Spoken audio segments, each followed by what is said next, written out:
proving to you that this was an evil plan from the very, very beginning. Um, However, we can turn everything around for good, right? So during the Black Plague, they considered everyone beyond dead in the sea. The only way that you could claim yourself alive was to prove that you were a living person. But they withheld that information from you. So they didn't tell you that you could claim yourself back and that you could claim yourself as a living person, and they considered you dead at sea. But the only way that you could claim yourself back was to know the fraud, as we have to learn it today and claim ourselves back. So that still applies to this day. But that was the Cestui Que Vie Act of 1666. If you want to go read about how it started and where it started and why it started, that's how far back it began. And then it really got, that act really became more active, I would say, when they started selling us via using birth certificates, and creating us a social security number and a social security account number for our trust. So our social security number is basically our account number to access our funds, our trust funds, which is how all corporations have been using our money to make themselves rich without our knowledge. So, of course, most of you know this, but I'm just going to repeat it for those that don't. And if you're trying to share this with your family and friends, when the birth certificate was signed by your mother, if you look at your birth certificate, the maiden name of your mother is on your birth certificate. Okay, that's how this fraud starts. And then that made you a bastard child. Okay, so they at that point considered you lost at sea, via the placenta and other ways. And your father's name is on the birth certificate, but your mother's maiden name is on the birth certificate. And then they sent that birth certificate off to register you. Okay, and registration always means that they're putting you into the system, no matter what you register for. If you're doing anything legal, you're registering into their corporate system. So they registered your birth certificate and they gave you a social security number, account number, okay, for your trust account. But they did not tell us that. And so had they come to your mom or to me as a mom and said, you have the choice to either take your child, don't file the birth certificate, and give your child the unalienable rights that your God-given rights that God wants for your child, keep those and continue on the way that you're supposed to go, or sign this birth certificate. Let's register your child with the government and enslave them to taxation for the rest of their lives. Okay. Not me nor any other mother that I know would have ever said yes to let's move on with the registration and give our child over to the government. So that's where the fraud began. And that's, there's no statute of limitation on fraud. So because we've identified the fraud, we recognize the fraud, we're able to now come back and use that for our good. So that's how we're able to take our social security number and use it, to be able to access our Cestui Que trust. So whenever you go and get a loan at a bank, or you go and get a credit card and they pull your credit bureau and they say, no, you're not credit worthy, or your credit score is too low, or we can only give you this much and this and that. Well, when they do say we can loan you the money, what they're doing is going and they're getting the money from your trust and they're paying themselves. So if you have a mortgage, if you have a credit card, they're going in and they're saying, sure, we can give you $1,000 for your credit card. We're going to go ahead and take that $1,000 out of your Cestui Que trust, and we're going to give that to you to be able to use, and you're going to pay us back with interest. And then every time that you file that remittance form, with the coupon, and you sign your check via online or, by handwriting and sending it in. When you sign that, what they're doing is that remittance statement, if you look at the bottom, it has an account number on it. So at the bottom of your remittance coupon, there's a routing number and an account number. So they're depositing that into your SSDK trust, and they're getting paid from what you're giving them and with your remittance coupon. So they're double dipping into your trust every month that you pay. Same thing with a mortgage. So with a mortgage, they're getting, say you get a $400,000 house. They're going in and they're taking the $400,000 out of your trust account. They are giving you the money for the house. You're paying them back with interest. You're sending in your coupon. They're getting money from the coupon and from you, and they've already been paid for the mortgage, which is why foreclosure is a fraud. So then most of the time, after a couple of years, they're going to sell that loan off to another creditor and lender, and they're going to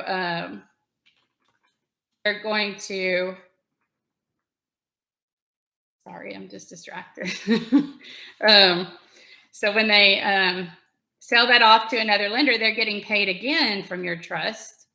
And so sometimes if you're 10 years into your mortgage, no telling how many, it's probably your mortgage has probably been sold 2 to 3 times at least, which means that the original person that you contracted with the wedding signature, you have no relationship with them.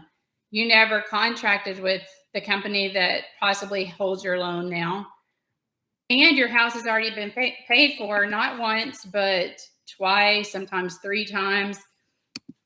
So another, statute of limitation on fraud, there is none. So you can go back and you can fight if you've had a mortgage, a foreclosure, anything like that, a repossession on a vehicle.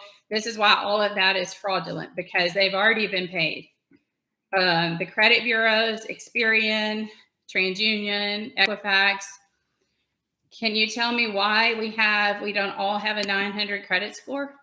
Should we not all have a 900 credit score if everything on our credit report has been paid for already? That to me is fraudulent. Did you? Oh, crap.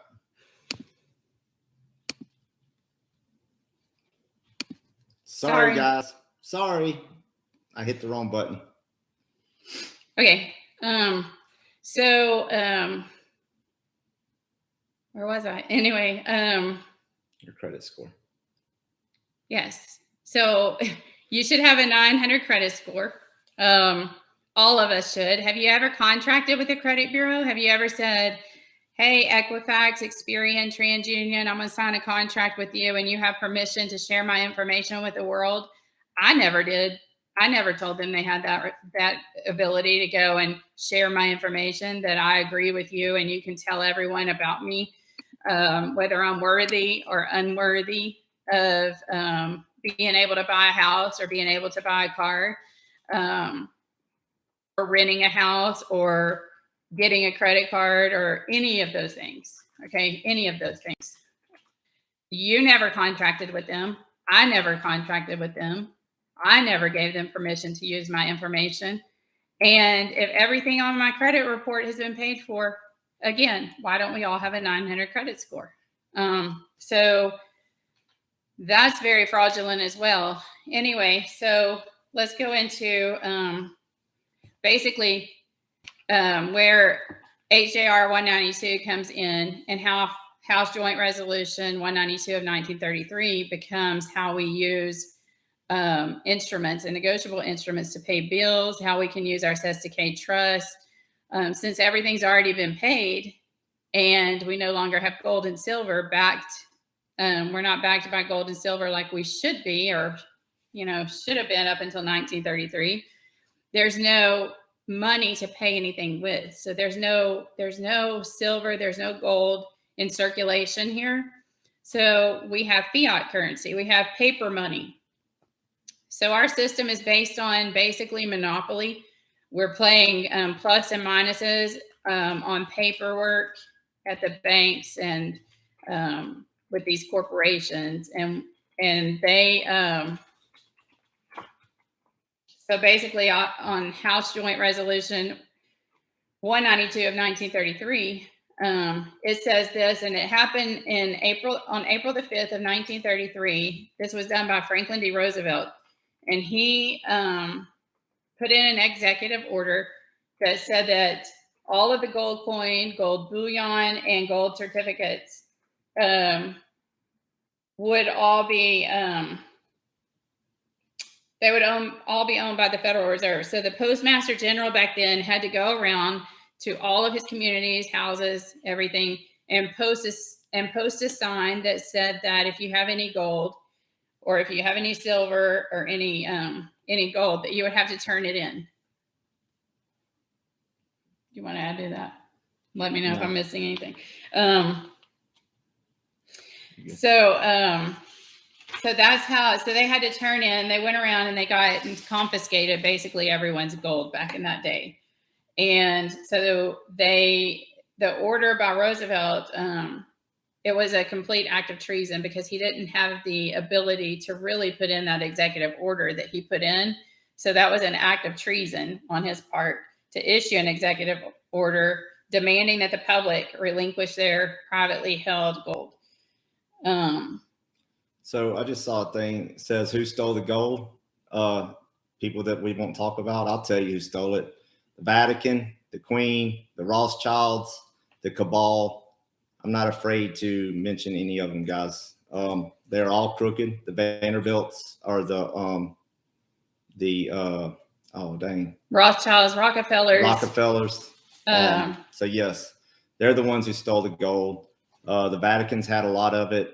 It's been held under the Vatican. It's been held under the Vatican. It's also been held at Fort Knox. And that's why we always, all of our lives, or at least me, have always heard locked up like Fort Knox. Okay. Everything is locked up like Fort Knox, because that's where your gold is. There's gold at Fort Knox, and there's gold under the Vatican. So let me read you exactly what HJR, in case those of you who don't know, you need to know this, because this is how you're paying off your bills. This is what gives you the ability to pay off your bills. This is what gives you the ability to use negotiable instruments. This is what gives you the ability to say, if you don't accept this, I'm leaning you as a corporation, because we do not have gold and we do not have silver to pay you in this country. Therefore, you have to accept paper money, because that's the system that in 1933, Franklin Roosevelt created for us. And he also created an executive order to take our gold. And now we have House Joint Resolution of HJR 192 of 1933. And it says this, it states that every provision contained in or made with respect to any obligation which purports to give the obligee a right to require payment in gold or a particular kind of coin or currency, or in any amount of money of the United States measured thereby, is declared to be against public policy. And no such provision shall be contained in or made with respect to any obligation hereafter incurred. So every obligation thereto or hereafter incurred, whether or not such provisions is contained therein or made with respect to, shall be discharged upon payment dollar for dollar in any such coin or currency which at the time of payment is legal tender for public and private debts. So, shall be discharged upon payment dollar for dollar. That's our legal tender. So, this is how you are able to negotiate and pay your debts they created for you.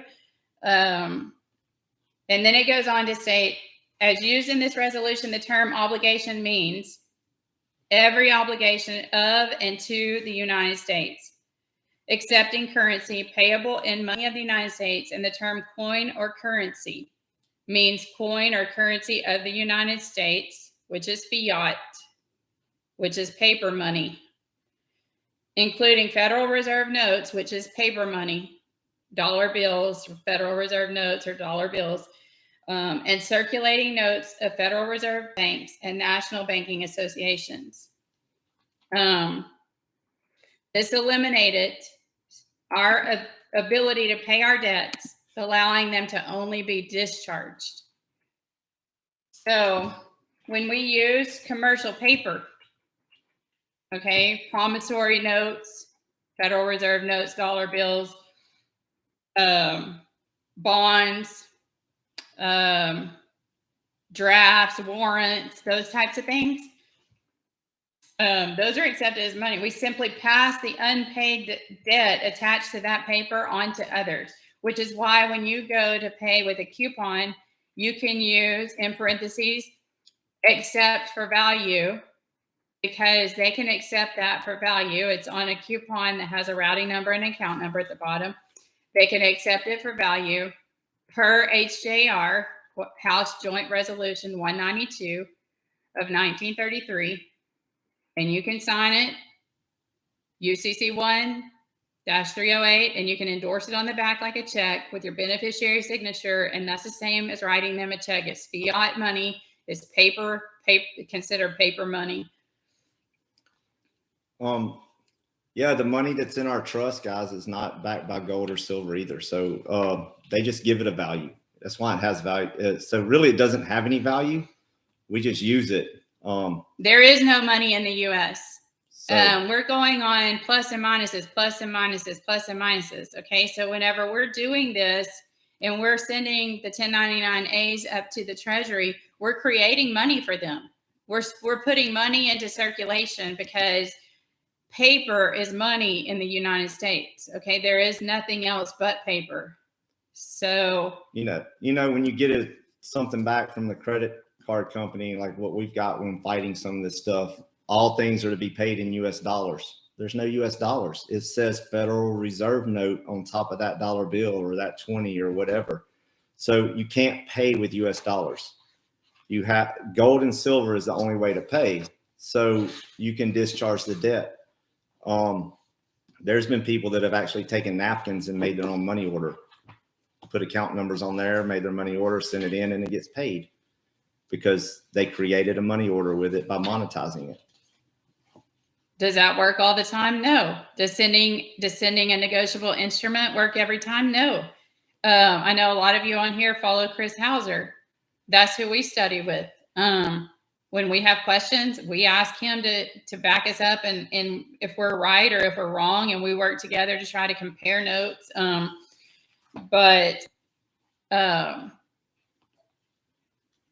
Yeah, that is why we can use the HJR 192 of 1933 on any of our bills and say except for value.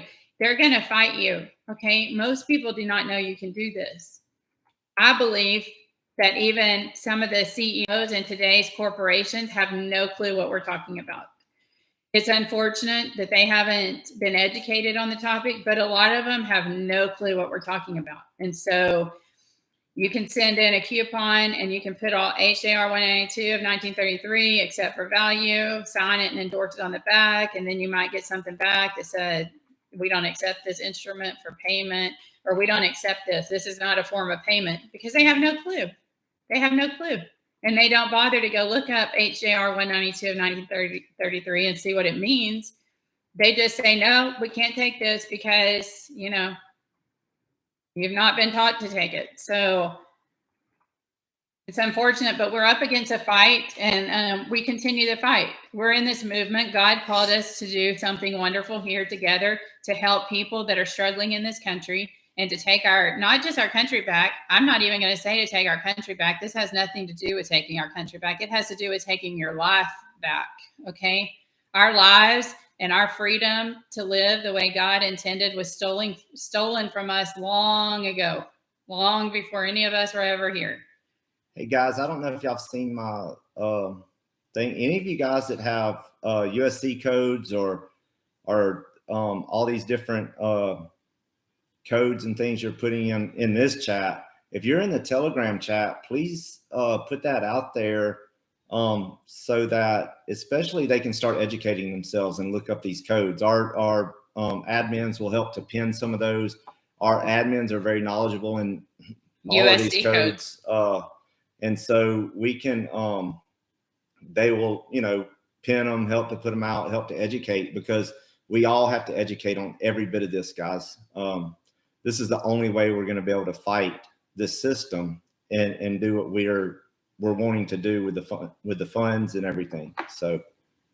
Yeah, and as you can tell, I'm not a teacher. I never wanted to be a school teacher. I never wanted to teach anything. I'm so not a teacher. So forgive me for looking at my notes while I'm talking to you. I know this stuff. If you've talked to me on the phone, you know that I know this stuff back and forth. But when I'm trying to present it, that's a different story. So I'm doing the best I can. So forgive me if it's back and forth, but I want to make sure that I'm not missing something important because, I'm not a teacher. And yes, the 12 USC codes, I saw someone put up the 12 USC codes. That all has to do with the Federal Reserve notes and stuff like that. So look that up and really look over the 12 USC codes. There's like 12 USC 411. There's 12 USC 152. Look up all of the 12 USC because it all talks about money and currency and that type of thing. Yeah, James, you're right. Country's been bankrupt since 1933, guys, and just operates in color only. The more money the more Federal Reserve notes that they can pump into the system, they basically crash the value of everything. That's why when NESARA actually comes out, these values of everything are gonna drop. It's said that we're going to be back down into the 1950s and 60s prices, guys. If NESARA is correct, I've read NESARA, the NESARA law, and I've read a bunch of things to do with NESARA.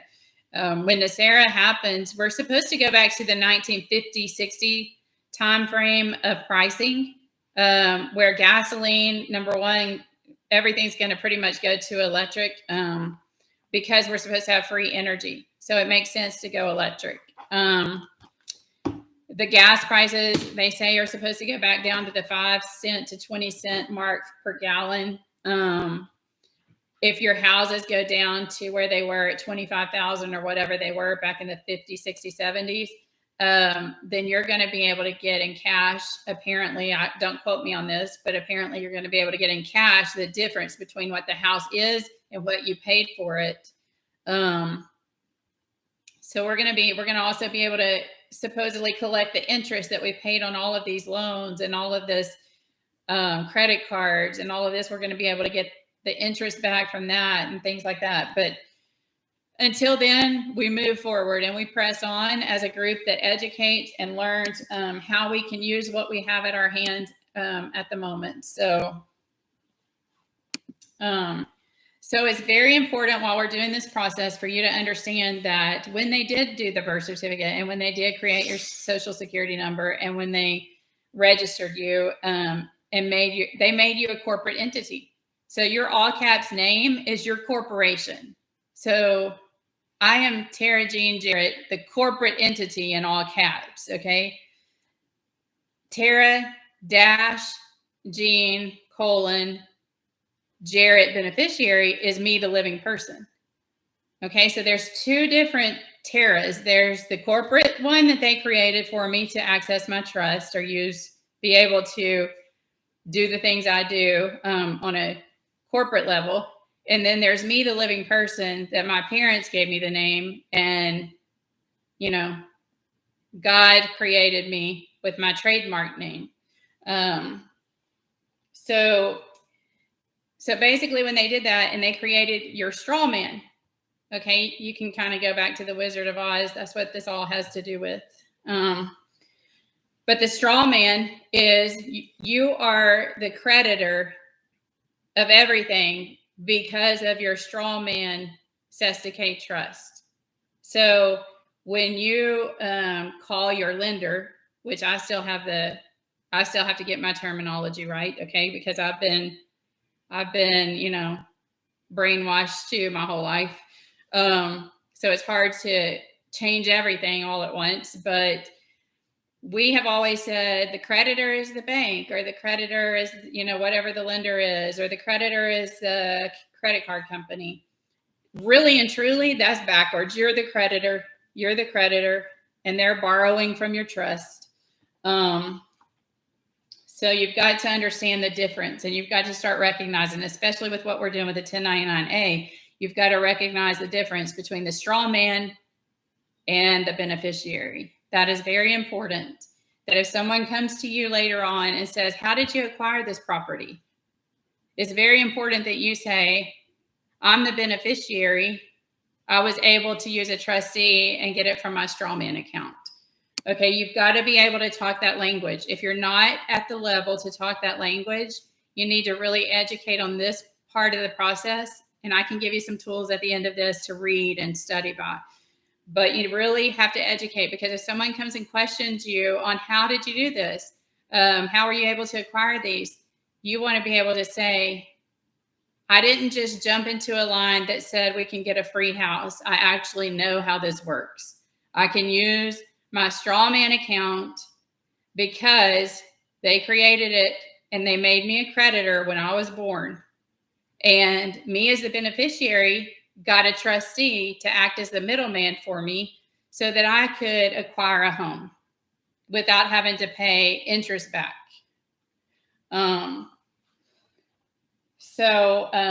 The corporations actually should be paying us the interest because they've already borrowed from us. So we have no business paying them anything. They've already been able to take from our account and get paid. That's why I went to a realtor, and you learn this process. It's very hard to look at people going through foreclosure the same way. The fraud is they've already paid for their house. They should not be kicked out of their house. And those that have, you need to lien them. You need to lien them very heavily. And it's going to take us as a group to lien the same corporations just a very few amount of times to make them educate and to shut them down on not accepting negotiable instruments. Until we stand up and start liening them for not taking our currency that they put into circulation from us to pay our bills that they created for us, until we start doing something about it, this is going to continue. It's never going to change. So as we learn this and we come together as a group, it's really my prayer that we all come together and start working together to make corporates educate, to make corporations educate themselves on what type of money they should be accepting for payment. Because really and truly, they don't know. A lot of them just don't know. So when you get a bill, it's a demand for real money. Okay, its currency is in real money. To what real money means is that it's backed by gold and silver. A bill is a demand for payment that can't be made because there's no real money with which to pay the charge. So in Article 1, Section 8 of the Constitution, Congress has the power to borrow money on the credit of the United States. So in other words, the credit that Congress borrows is the credit of the people, okay, which means that they're getting it from our trust. They tell us all this in our face, and we just don't know what they mean.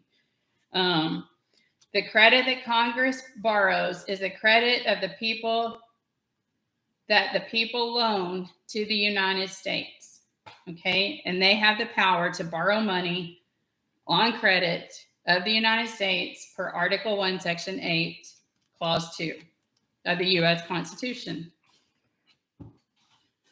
In 1933, House Joint Resolution HJR 192 made it a federal offense. It's a federal offense, and this is why I'm telling you we need to stand up and start liening people that do not take our currency, fiat currency, paper money from us when we send a negotiable instrument and we're paying them, and they do not accept it. This is the repercussions, okay? In 1933, House Joint Resolution 192 made it a federal offense to accept Federal Reserve notes to discharge contract obligations demanding gold, okay? They did not order people to use Federal Reserve notes to discharge debt. It allowed people to use federal notes to discharge debt. So since there's no real money in the United States, a charge, an invoice, a bill is an offer to contract and to settle the debt with the Federal Reserve note or with a mutual offset credit exemption exchange. So it also says that you, if they're going to send you a bill or a bill or a debt instrument that they call it, to pay them back, they have to be able to provide a remedy for you. Okay, so if they didn't send you a check to write them back, they didn't provide a remedy. So, and that's one of the obligations of HJR 192 of 1933 is to provide a remedy so that you can pay the debt back. So if they're not going to take your instrument, what's the remedy that they're providing? That's another question we can ask them when we do our conditional acceptance. And, you know, most of the time they're not going to answer you back. And that's why we have to follow up with the lien. And if enough of us do that, then, you know, it'll shut them down a bit.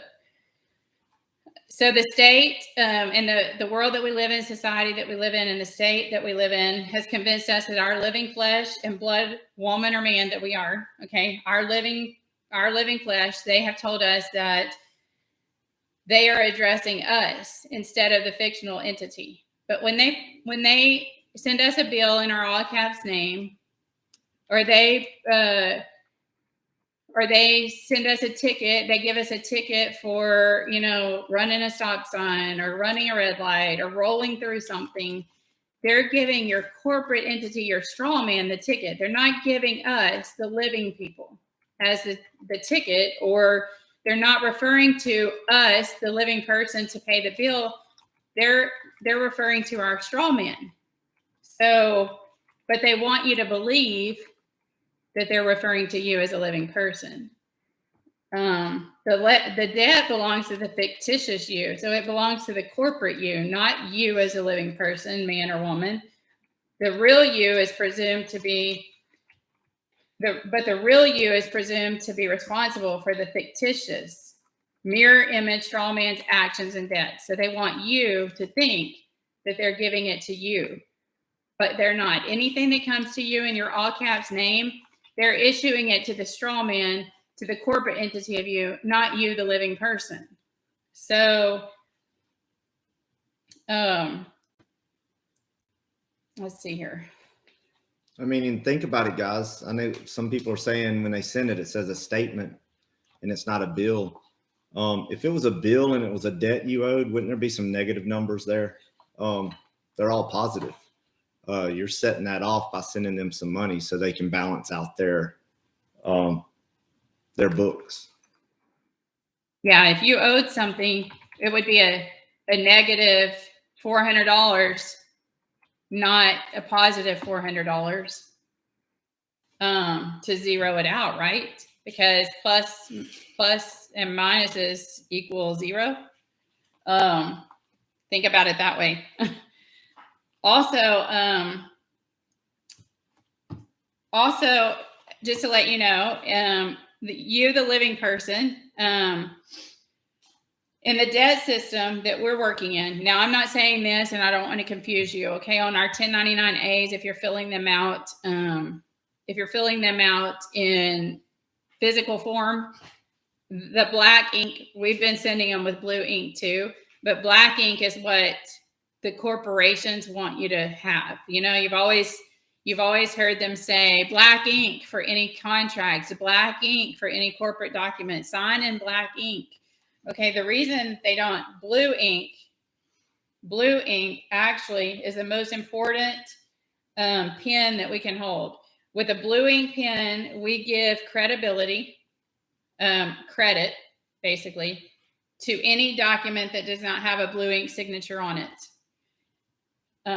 Acceptance is a banker acceptance. You're accepting the document, the presentment for payment. So anybody who sends you a bill who does not also send you a check with which to pay it, and always use your blue ink pen. My point to this is whenever you pay bills, whenever you write a check, whenever you sign your beneficiary name, whenever you sign, you always use a blue pen. The red pen is also considered the living soul of you. So red and blue ink are the most profound instruments that you hold in your hand.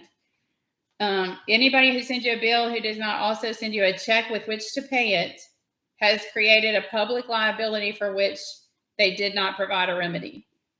Everything is commerce, and everything in commerce is a mirror image, the exact opposite of real life. So everything that you see is opposite of, as we've learned, every single thing that you see is opposite of what you thought. Let me see. Go ahead. I didn't know if you had anything to add while I'm moving on. You're good. Let's see what else I wanted to say. So it's very important to understand definitions. Okay. Definitions. One word can mess you up. One word when you go and stand in front of a judge to fight a ticket can mess you up. One word in commerce can mess you up. So, and they do that on purpose. They do that on purpose as trickery. So, a person, by definition, a person is an entity, such as a corporation, that is recognized by law as having the rights and duties of a human being. That's Black's Law Dictionary. If you look, get very familiar with the Black's Law Dictionary. I think one of the admins has been posting some of the Black's Law stuff in the in one of the groups. I don't know which one, but I'm pretty sure he'll post some stuff if y'all want him to. But yeah, person, and get very familiar with the Black's Law Dictionary. I know if you listen to Chris Hauser, you know that the Black's Law is where you need to go, and really the 4th and 5th edition are the ones that. Yeah, guys, because I got the pocket edition, which I thought was the 6th edition, but as I started reading through it, it's actually the 11th edition because it's a pocket edition. There's a lot of words missing.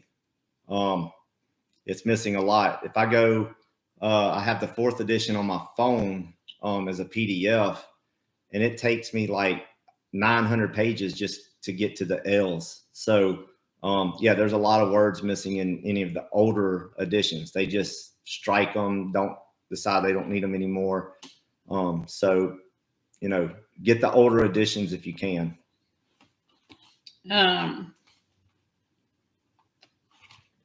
Yeah. So,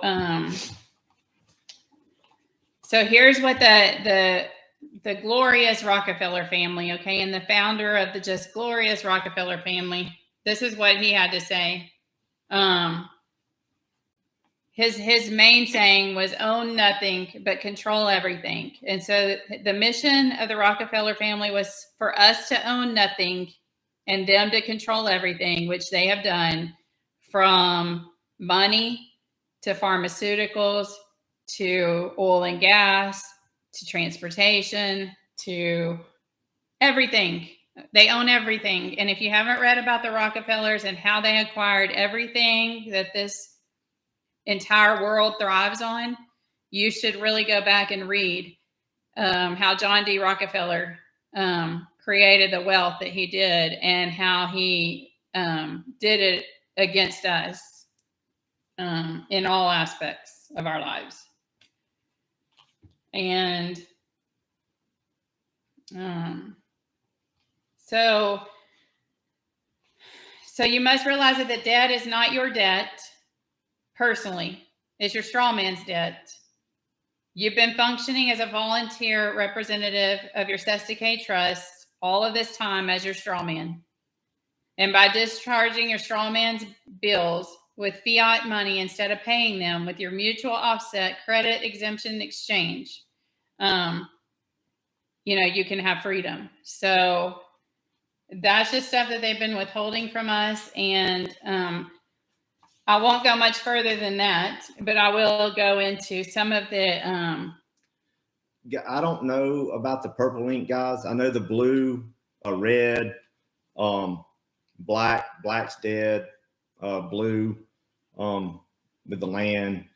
But as far as there's some people in here that know all the colors. I've seen gold and pink, purple, and some other things. If you guys have that information and want to share in the Telegram chat group, guys, so that other people can understand the significance of using different inks, then okay, blue ink is Admiralty. Sorry. Yes. Yeah. Red ink is the living soul. So there we go. So just think blue and water, blue and sea. Yeah. That's what it means. It's taking, yeah, it's from Admiralty. I got a cheat sheet. I don't keep them all in my head. The red pen is for your blood, living person. I see gold pen is for sovereignty. So yeah, Princess there, can you put that in the chat? And please know that Drew and I do not know everything at all, by all means. We're just trying to bring you education and help in what we do know so that we can all come together and, you know, form a mission together to start getting bills taken care of, and we can, you know, have some freedom in our lives that we didn't know we could have and how we can have it. So I'm seeing some discrepancies in the colors. That's what I'm saying, guys. That's why the chat group is there. Like, I don't know all the colors. I've never like researched into all of that stuff. So here's just a few words, and these were shared today, and I really liked it, so I pulled it with one of our admins, shared this on our Telegram page. But this is just the difference in what one word can make. Okay, if you're in the de jure, which is common law, land and soil jurisdiction, functioning under constitutional law and common law, natural law of the land, then that's the de jure. The de facto is the legal side. The de facto is the legal side. So like your counties that are incorporated, all of your incorporated states and all that is the de facto, the United States of America incorporated de facto. But here's how one word can change what we mean. Under the de facto, you're a legal person. And we've been taught to believe that you're a legal person. But truthfully, under God's natural law, you're a lawful person. Because we're following the laws of the Bible, because the Bible is law. In the de facto, you're a male or a female. In the de jure, you're a man or a woman, a living man, a living woman. No male or female about it. You're not a person or a human. Okay, that's de facto. And if you look at those terms and what that means, you'll realize, no, because that can be a corporate entity. You're a living man and a living woman. In the de facto, you're a parent. So what are your parents' names? That's de facto. Who are your mother and father are in the lawful. In the de facto, they like to say children and kids, your children and kids, but it's your sons and daughters in the lawful, de jure. It's just small little words. There are no titles. God did not give you a title of Mr., Mrs., or Miss. God gave your parents the right to name you, but there is no Mr., Mrs., and Miss. That's de facto. All caps names are de facto. Proper names with your first letter being capital and the rest of your name being lowercase, that's a proper name in the de jure. Honorable and esquire refers to judges and a lot of court stuff. That's de facto. There's no titles of nobility or anything when it comes to the de jure. Taxpayer, nope, you're not a taxpayer. That's in the de facto. You're a priority creditor. So you're automatically a creditor in the de jure. In the de facto, you have a date of birth, which is why they say if you go to court, never say, if they say, what is your date of birth? You perjure yourself. I was born on, you could say that. Born nativity is your de jure terminology. In lawful terms, de jure terms, you have a birth record. Okay, nothing is registered, everything is recorded. You have a birth record. In the de facto, you have a birth certificate. Under your lawful terms and de jure terms, you have rights. Under the de facto, you have privileges. So, I mean, I won't go on and on because we can post this up, but under the lawful terms, you have an autograph, you don't have a signature. Signatures are in the de facto. So that's why you need to learn to say, I autograph, I don't sign, I autograph. Sovereign, if you're a sovereign, you're lawful. If you're an indentured servant is the equivalent to that in the de facto. So an affidavit, and the reason we file affidavits because the same terminology in lawful terms is declaration statements or your testimony. But in the de facto, and when we're fighting the de facto, you do an affidavit. So those are some of the things that I thought were just kind of applies, but it just kind of tells you that one word can mess you up. Just one simple word. You're right, Jake Stu. Celebrities do give autographs and they're treated like gods. You know, everybody worships, oh, I got celebrity. Oh, I'm going to go get the autograph of this player. Autograph. We don't ever say I'm going to get their signature. So think about it. You know, how you're looking, how you're writing that stuff or talking. They know. A lot of them do know. Mm-hmm. Yeah, because a lot of them are benefiting from what we should have been benefiting from all of this time. But they had to sell themselves to get to where they are, which no, thank you. I would rather learn on my own and get to where I am. Oh, also, we're going to go. That's all I have for tonight as far as that type of education. If you haven't read the Patriot Act that was brought out in, because I saw something that referred to it, which is what brought it up.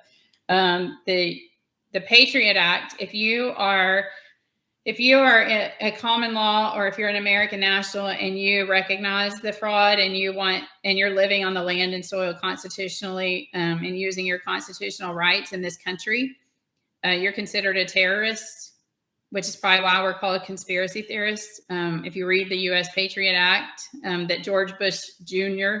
signed in after 9/11, I think it was 2001 or 2002. He signed that in. It went in fast, guys. Think about that. It was already in the works. Mm-hmm. So it says that if you are homeschooling your kids or if you are acting under constitutional law or trying to, that you're considered a terrorist. They can tap into your emails. They can tap into your phones. They can come and search your home without a warrant if they want to. I mean, it's a lot of things that I just became aware of this week. So, you know, if you already know all the stuff I talked about tonight, there's a good read for you if you've never read the U.S. Patriot Act. Also, I don't know if any of you heard if any of you saw the Watch the Water with Dr. Brian Artis out of Dallas, chiropractor out of Dallas. Him and Richard Bartlett out of West Texas came up with what COVID really is, and they did a series on Stu Peters' show, Watch the Water. If you haven't watched it, it's a 45-minute watch that you should really, really, really, really watch. Very, very interesting of how COVID is snake venom. And if you look at the term COVID equals the name venom. So they had it in our face the whole time. But the venom, the reason monoclonal antibodies were helping with COVID is because it's anti-venom, and that's why it was helping. Hydroxychloroquine, the reason that it was helping is, what was it? It neutralizes. It neutralizes it neutralizes snake venom. So of course they didn't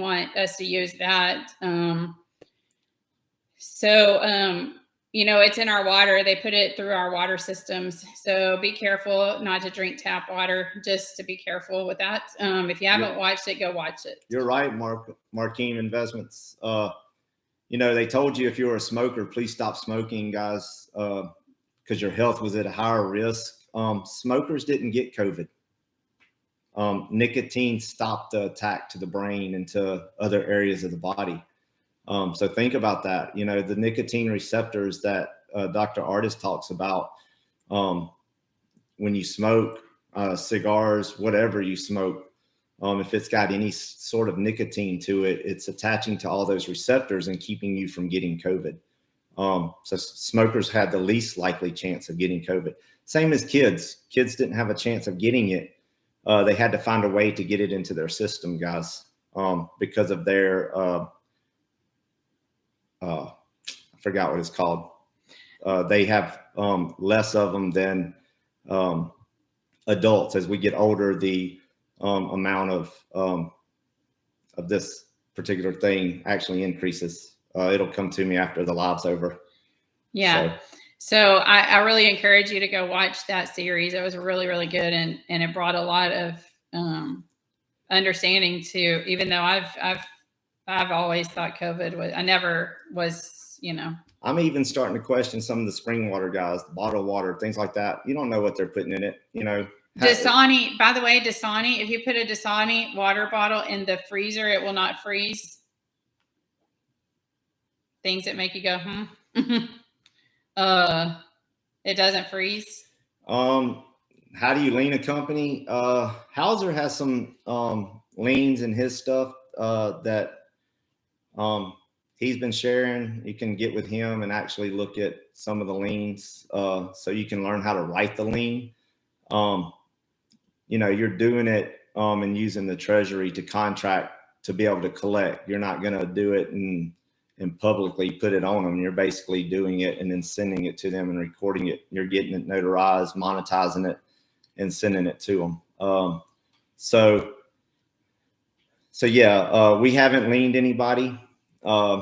We have been looking at a lot of that because we have a lot of people that have basically taken our negotiable instruments and now it's time to try to figure out how to get the stuff paid for that we've been sending. One of the things that I listened to Chris last night, which was very informational on some stuff, was never send a conditional acceptance with your voucher or your coupon. Send it accept for value. We didn't know that. We send a conditional acceptance with everything.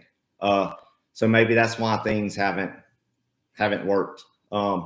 He basically said, just do your beneficiary signature, accept for value, send the accept for value letter with them, explain what this was, and then go from there. And if they do not pay, then you want to conditionally accept them.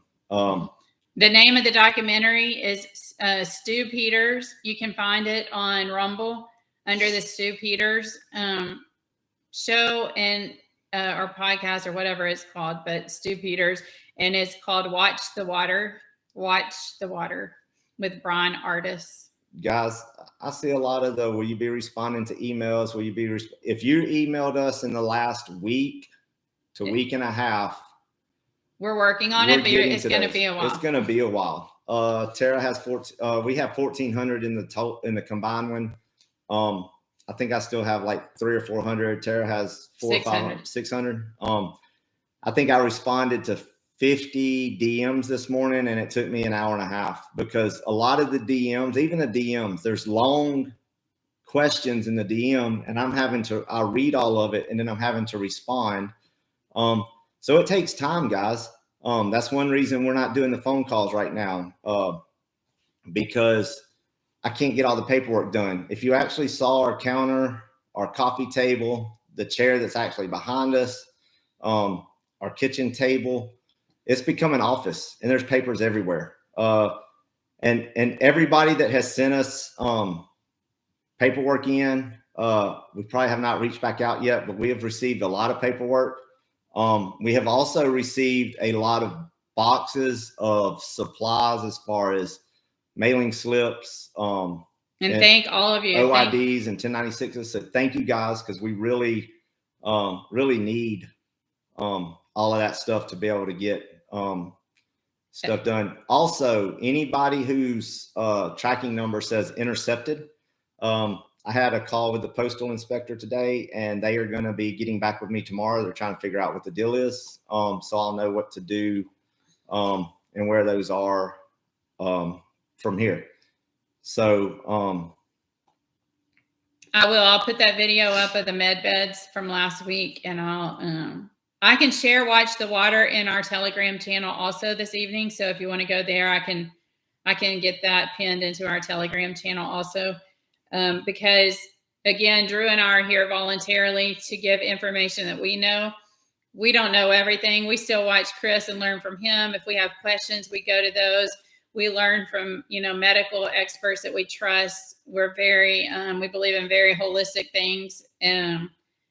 Drew has 18 years of physical therapy experience and still does that also. And so he's a very holistic and knows a lot about medical. So we're just here to try to help. I'm trying to help save lives and help get freedom and live like we're supposed to be able to live. And the knowledge, I like to give the knowledge. We're held by the standard of what we know.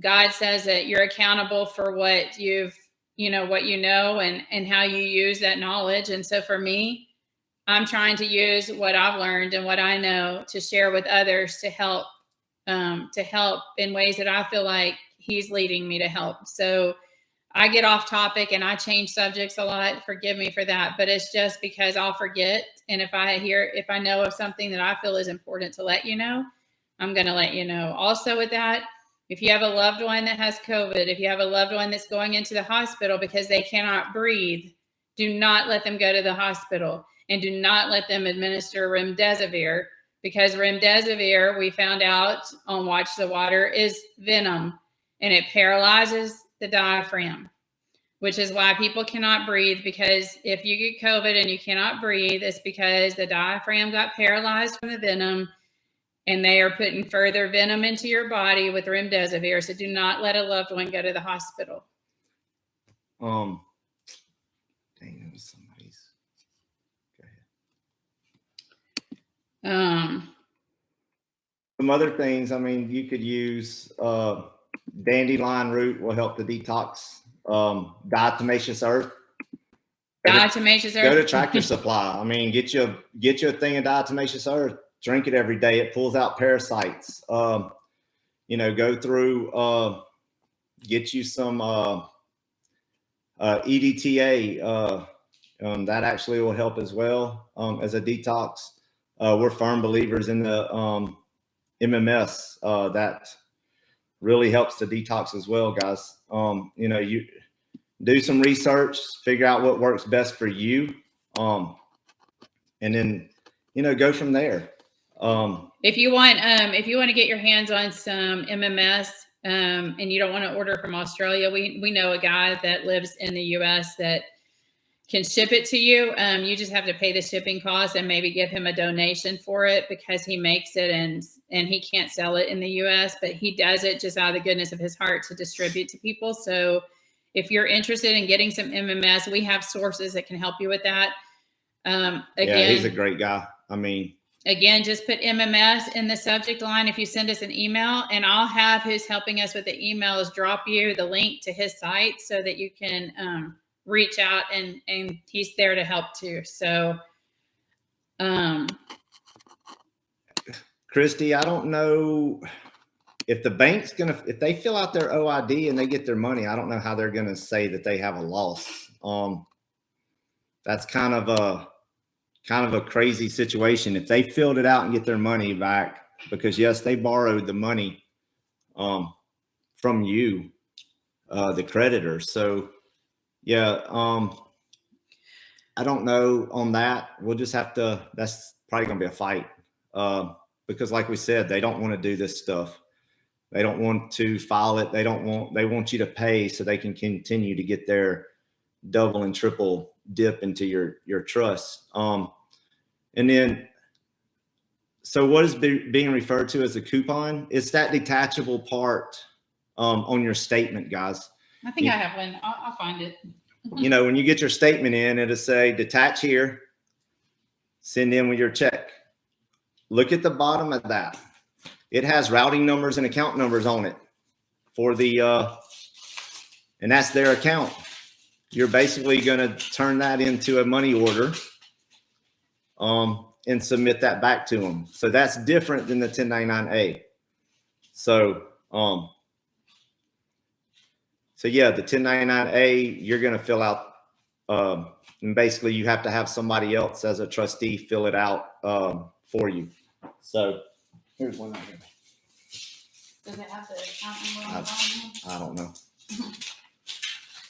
So, I have one. okay. As far as money coming in, guys, if it's supposed to come in according to the 10 business day thing that we've been seeing on the 1099A, we should start seeing some funds come in next week.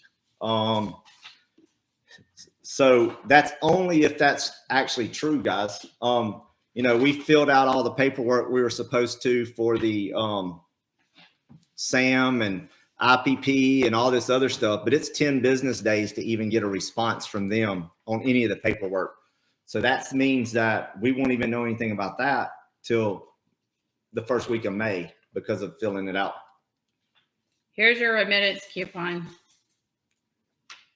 There's your remittance coupon. Here's the account number. So you're going to accept for value HJR 192. You're going to monetize this by signing your beneficiary signature. You can endorse the back. That makes this become a check. And we've seen some other ways to monetize it. And I think some people do this and they draw a line here and say pay to the order of, and they put the amount in here like you do on a check. They monetize this and make it into a check, and then the amount goes there. I've also seen that you can write charge back to the straw man and put your straw man number on there. You know, there's other ways, there's ways to do it. And honestly, if you're in the Telegram chat, the admins in there are very knowledgeable on a lot of this stuff, guys. They're putting a lot of stuff out, and you know, you might just have to ask and see if they can help to share some of this information. I know we're basically working with the 1099A, but we're trying to, you know, we're fighting all of this. We don't deal with the 1099C because that's the company has to discharge the debt. We're not talking about the OID because actually the trustee is the one that has to fill out the OID. They need to learn that information and all that. That's not for us to teach you guys. So, and here's the deal. If you have questions, because we really do have a lot of admins behind the scene that have a whole lot of knowledge, a whole lot. And if you can go there and just ask the admins to help with whatever question you have, if they can't answer it, they're going to notify us that you need help. That's going to be a lot faster than sending us an email for a question, because our emails are loaded down with documents that we need to print and file and print and file. So if you have basic questions, it would really help us if you go to Telegram and ask our admins and then let them get in touch with us if they can't answer it for some reason. Which I'm telling you, if they can't answer it, chances are neither can I. But because we built a great team. I say that with sincerity. We've built a really great team.